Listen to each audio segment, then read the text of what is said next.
Making homemade pasta is easier than you might think, and it takes less than an hour.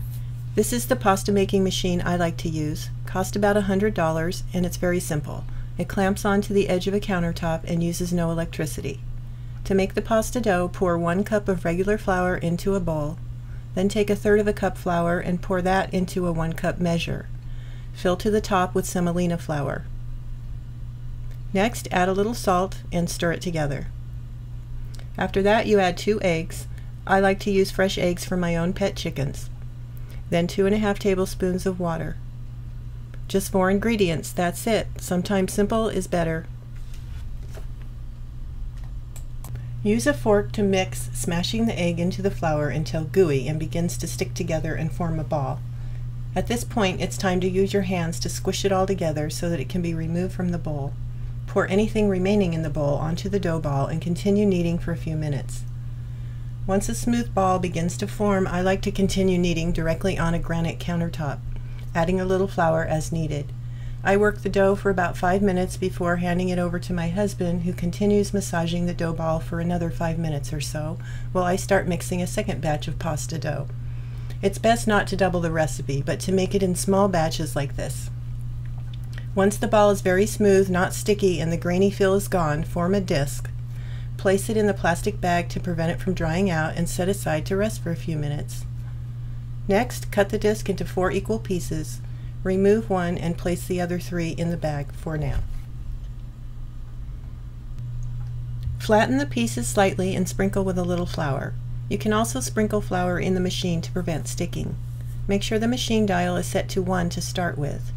Each setting squishes the dough more, making it thinner. After the first run, if it comes out of the machine with a pointed end, I simply fold that end over and run it through the machine again to get a more rectangular shape. I run my pasta dough through the machine first on 1, then 2, then 3, all the way up to 6. At this point, the piece is quite thin and long.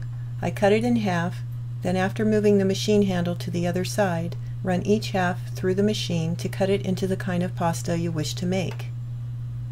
There are various attachments available for this machine that will make different types of pasta. I like to make fettuccine the best. Pasta dryers are available in stores, but I prefer to use a clothes drying rack like this. Hang your pasta on the rack and, if needed, separate the individual strands.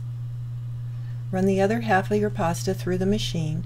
If you want, you can feed the dough through the farthest slot, which will cut it into thinner strands. Repeat this process for the other 3 pieces of the disc still in the bag, remembering to first set the dial back to 1 each time. And if you wish to make lasagna, it's especially important to avoid pointy edges. For lasagna, instead of running each half through the machine for the cutting, simply use a knife to cut down the center and hang these pieces to dry. Depending on the temperature and humidity in your house, the pasta will dry and begin falling from the rack in a few hours. At this point, remove all the pasta and place it in a Ziploc bag. 1 disc makes this much, which is about 4 servings. You can cook it the same day or place the bag in the freezer. Even weeks later, this pasta will taste much better than anything you can purchase in the store. Homemade pasta deserves homemade toppings.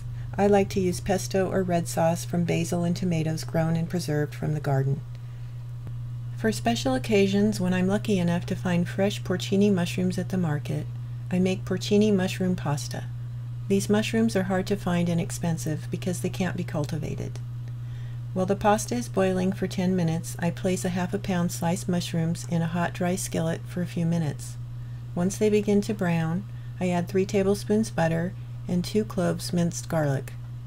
After a few more minutes, I pour a little bit of white wine, maybe 1/4 cup, and continue stirring and scraping up the brown bits on the bottom of the pan. Let the mushrooms simmer for a minute or so. Then add a ½ cup of heavy cream and continue stirring. You can add a little more cream if necessary. Pour this into the wet, cooked, and drained pasta and toss. Squeeze a little lemon juice on top. Add some salt and pepper to taste. Toss and serve with grated Pecorino Romano cheese and fresh minced parsley. I also like to drizzle a tiny bit of white truffle olive oil on top. Delicious. The flavor of these mushrooms is unique, kind of smoky, nutty, and earthy. I highly recommend this recipe.